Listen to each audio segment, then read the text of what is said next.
Pasal apa orang buat haji tamattu'? Pasal apa tuan-tuan? Pasal kurang pantang larang.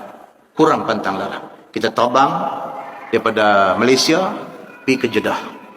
Sama ada kita masuk Madinah dulu ataupun kita masuk Mekah dulu, itu tak penting.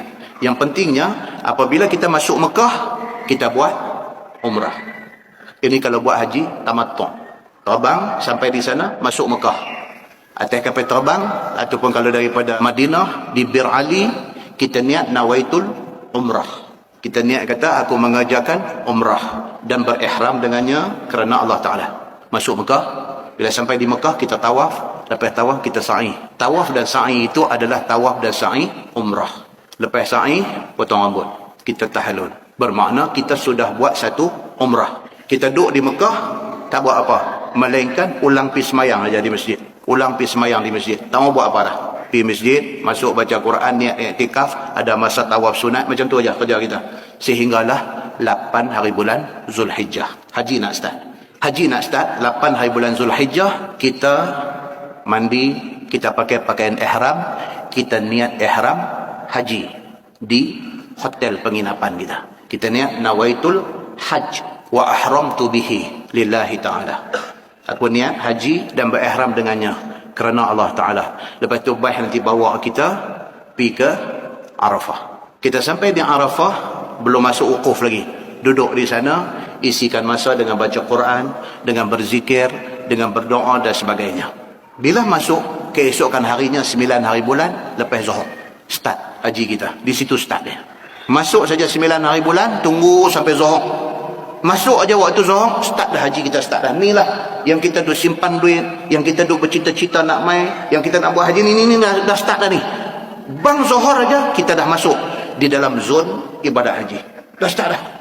Isikan masa kita pada waktu di Arafah ini dengan bertalbiyah, berzikir, baca Quran, berdoa dan sebagainya. Menjelang maghrib lebih gelut lagi berdoa. Kalau boleh sepanjang masa duk ada di Arafah tu, biar sentiasa berwuduk. Pi pancong, batal wuduk, ambil balik wuduk. Mai masuk dalam kemah, baca Quran apa. Isikan masa macam tu. Pasal apa? Pasal kita nak pergi buat haji ni, mungkin sekali ni dah. Biarlah haji yang kita buat ni, kita bawa balik haji yang mabrur. Sekali dah. Walaupun kita ada duit, belum tentu kita dapat pergi lagi. Belum tentu. Ni dah dapat pergi ni, hak ni buat paling baik hak kita boleh buat. Nak bersembang apa semua lain kali, bukanlah ni. Duduk fokus. Kalau boleh cari arah kiblat, menghadap kiblat. Sentiasa isikan masa dengan benda-benda yang boleh jadi pahala. Lepas maghrib kita bertolak ke Muzdalifah. Baik nanti mai, kita nanti naik baik, dia bawa kita pergi ke Muzdalifah. Sampai di Muzdalifah, kita semua kena turun baik jalan. Duduk di bumi Muzdalifah itu, kalau Nabi SAW, Nabi sampai di bumi Muzdalifah itu, Nabi salat jamak di situ, maghrib dengan Isyak. Kita tengoklah kalau kita lambat, sebab ini pengurusan bas. Kita mungkin semayang di Arafah tadi. Ataupun kalau bas kita awal, kita mungkin semayang di Muzdalifah, tak kira. Semayang di Muzdalifah. Lepas pada tu duduk, tunggu sampai tengah malam. Sebab bermalam di Muzdalifah, dia ambil kira selepas tengah malam. Di sini boleh jadi kelang kabut. Sebab Arab bawa bas ni, kadang-kadang Arab Yaman. Kadang-kadang dia pun tak nak masuk sekolah pondok. Dia pun tak pernah mengaji di masjid, apa semua tak mengaji. Dia kira dia mai cari makan bawa bas di sini.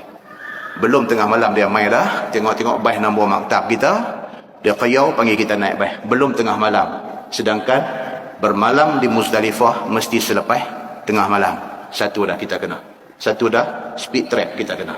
Bagi orang yang dan duduk di situ sampai lepas tengah malam, bas mai cantik. Naik bas, kita bertolak ke Mina. Bila sampai di Mina, dia letak kita di kemah-kemah di Mina, duduk. Malaysia biasanya duduk lepas daripada terowong Muasim. Jauh.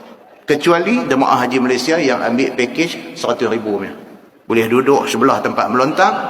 Makan pagi pun kawan hak duk goreng omelet tu pakai bowl. Goreng omelet. Duduk di sana lepas daripada waktu duha hari 10 hari raya haji. Boleh dah kalau nak berjalan mai. Daripada Muasim masuk terowong berjalan mai pelan-pelan, semua one way saja, dia akan sampai di Jamratul Ula, Wusta, Aqabah. Hari 10 ni kita nak pergi Punggai yang mana satu? Hak ujung sekali tu, bukan hak mula jumpa. Hak ujung sekali, Jamratul Aqabah. 10 hari bulan, melontar hak ujung sana, hak last kali jumpa tu, Jamratul Aqabah. Pi sampai di sana, 7 biji anak batu, Bismillahi Allahu Akbar, baling. Bismillahi Allahu Akbar, baling. Bismillahi Allahu Akbar, baling, 7 biji. Lepas selesai macam tu, pi cari baba, tempat gunting rambut yang berdekatan. Bila cukup tu saja, kita sudah tahallul awal. Tahallul awal. Melontar Jamratul Aqabah dengan bercukup. Kita dah buat 2 daripada 3 benda. Kita sudah tahallul awal. Lepas dah selesai tu, baliklah ke kemah kita. Balik ke kemah kita, kalau ada ruang, ada peluang boleh mandi, manda ke apa ke semua, penaik satu track bottom, seluar track dengan t-shirt apakah, keluar pula daripada kemah, pergi melilau cari tempat orang duk buat korban. Sampai itu panggil, tunjuk kambing sekong, lagu tu sudah, tak payah cakap banyak. Dia kata khamsumiyah, tulis, ambil handphone lah, type tengok, dia tengok bayar 500. Contoh, bayar ini diat ataupun dam untuk tamattu. Clear? Kita sudah pun bayar untuk tamattu. Tunjuk lagi sekong kambing untuk korban pula. Anggur itu juga sama juga, dia kata 500 ke, bawa keluar lagi 500, yang ni untuk korban. Abang ada korban. Kita dah buat 2 perkara ni, alhamdulillah, balik pergi ke kemah kita. Bila kita dah selesai dam tamattu dan kita dah buat dah satu korban untuk tahun tu, apa yang kita perlu buat lepas tu ialah bermalam di Mina. Tunggu sampai malam, tidur di Mina. Pagi esok bangkit sembahyang subuh apa semua, tunggu Zuhur esok. 11 hari bulan, Zuhur, lepas sembahyang Zuhur, keluar mai, melontar di ketiga-tiga jamrah. Start daripada Jamratul Ula, Jamratul Wusta, Jamratul Aqabah. Sini Bismillahi Allahu Akbar 1 batu. Bismillahi Allahu Akbar 2. Bismillahi Allahu Akbar 3 sampai 7. Habis Jamratul Ula, nak pi ke Jamratul Wusta. Pi ke tepi sikit, cari arah kiblat, berdoa. Ini sunnah Nabi sallallahu alaihi wasallam. Pi ke tepi sikit, berdoa. Mintalah whatever benda kita nak minta dekat Tuhan. Lepas itu sambung Jamratul Wusta. Bismillahi Allahu Akbar. Bismillahi Allahu Akbar. Bismillahi Allahu Akbar 7 kali. Lepas itu daripada Wusta nak pi Aqabah, pi tepi sikit menghadap ke arah kiblat, doa lagi satu. Ini juga sunnah Nabi sallallahu alaihi wasallam.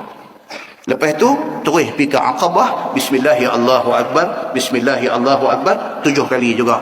Habis Jamratul Aqabah tidak ada doa. Tidak ada doa kerana Nabi tidak berdoa selepas melontar di Jamratul Aqabah. Balik kemah. Tunggu sampai malam, tidur pula di Mina malam. Esok cerah sembahyang subuh semua, lepas Zuhur keluar mai pula melontar hari yang ke-12. Buat macam tadi juga. Kemudian hari yang ke-13 serupa juga, cantiknya lepas Zuhur keluar mai 7 biji, habis. Selesai ibadat kita di Mina. Untuk bermalam di ketiga-tiga malam kita dah buat, melontar di ketiga-tiga jamrah pada ketiga-tiga hari pun kita dah buat. Bahmai, bismillah, naik balik ke Mekah. Bila sampai di Mekah, tawaf. Tawaf tu dipanggil tawaf apa? Dia panggil tawaf rukun, tawaf haji. 7 pusingan. Kita tawaf tu, ada orang dia kelabu, dia tanya, "Ustaz, kena pakai balik ke kain ihram?" Dia kelabu lah, nampak dia kelabu. Dia kata, "Kena pakai balik ke kain ihram?" Pakai apa bendanya? Kita dah tahallul dah. Oh, boleh pakai jubah apa, pakai stukin boleh? Boleh lah, kata. Nampak dia kelabu. Okey, bila kita sampai di Mekah, tawaf rukun kita sudah selamat, kita boleh pakai pakaian biasa. Tawaf rukun 7 pusingan, sa'i 7 kali, sempurna ibadat haji kita.